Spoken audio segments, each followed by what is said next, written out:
Congress party के सबसे युवा चेहरा देश के दिल में एक बार फिर अपने कदम रखने वाले हैं। ये वही जगह है जहां पर पिछले लोकसभा चुनाव में कांग्रेस पार्टी ने 29 में से 28 सीटें गंवा दी थीं। ये वही राज्य है जहां पर हाल ही में हुए विधानसभा चुनाव में कांग्रेस पार्टी ने 230 विधानसभा सीटों में से महज 66 सीट जीत पाई थी। ये वही राज्य है जहां पर कांग्रेस पार्टी के दो दिग्गज नेता भारतीय जनता पार्टी ज्वाइन करने की फिराक में है। ये वही राज्य है जहां पर कांग्रेस पार्टी को आगामी लोकसभा चुनाव में खड़ा करने के लिए उम्मीदवार ढूंढना पड़ रहा है। उसी राज्य में मतलब मध्य प्रदेश में राहुल गांधी एक बार फिर एंट्री ले रहे हैं, जो कि भारत जोड़ो न्याय यात्रा के उद्देश्य के साथ होगी। नमस्कार, मैं आशुतोष भार्गव, आप देख रहे हैं आयुध।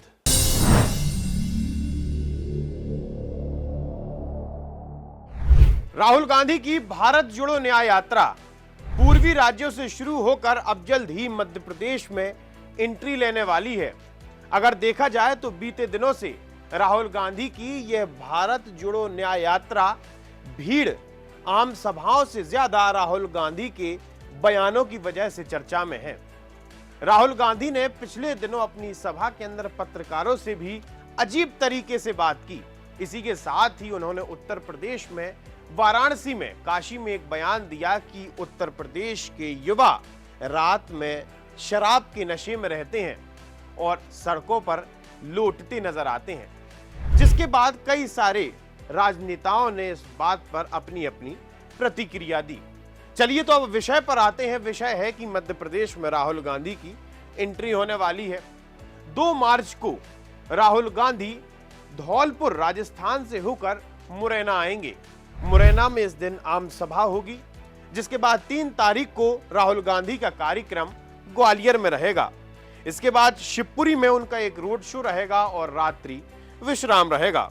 शिवपुरी से गुना और राजगढ़ चलते हुए मालवा बेल्ट को कवर करने की कांग्रेस पार्टी कोशिश करेगी।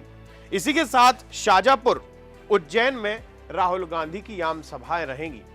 पिछली बार भारत जोड़ो यात्रा में राहुल गांधी उज्जैन पहुंचे थे, जहां पर बाबा महाकाल के दर्शन भी किए थे। इस बार भी कुछ ऐसा ही प्लान है, उज्जैन पहुंचकर बाबा के दर्शन करने का।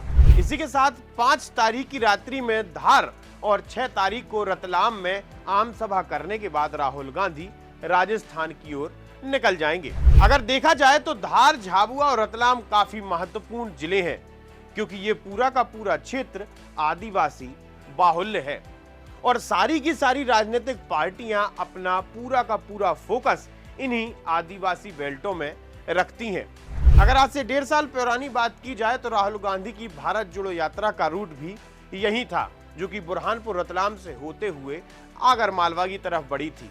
यहां पर भी आदिवासी बेल्ट को साधने की कांग्रेस पार्टी ने कोशिश करी थी। अगर विधानसभा चुनाव की बात की जाए तो विधानसभा चुनाव में भी राहुल गांधी और राहुल गांधी की बहन प्रियंका गांधी ने भी सारे के सारे आदिवासी जनजातीय बाहुल्य क्षेत्रों में अपनी सभाएं की थी। वो बात अलग है कि राहुल गांधी ने मध्य प्रदेश के जिन जिन स्थानों पर अपनी बड़ी सभा आयोजित की थी, वहां पर कांग्रेस पार्टी को हार का सामना करना पड़ा।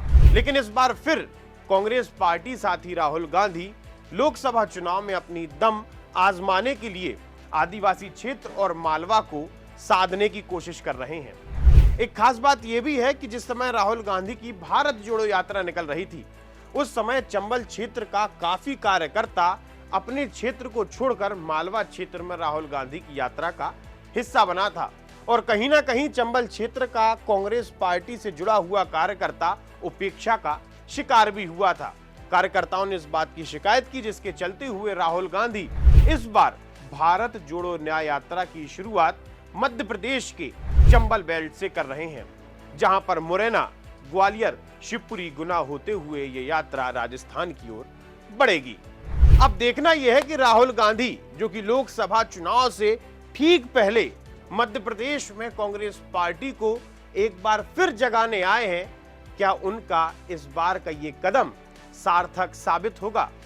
आप जुड़े रहिए हमारे साथ, देखते रहिए आयुध। आप हमारे चैनल को सब्सक्राइब कर सकते हैं। हम फेसबुक, इंस्टा, यूट्यूब, ट्विटर हर जगह मौजूद हैं। आपका बहुत बहुत धन्यवाद।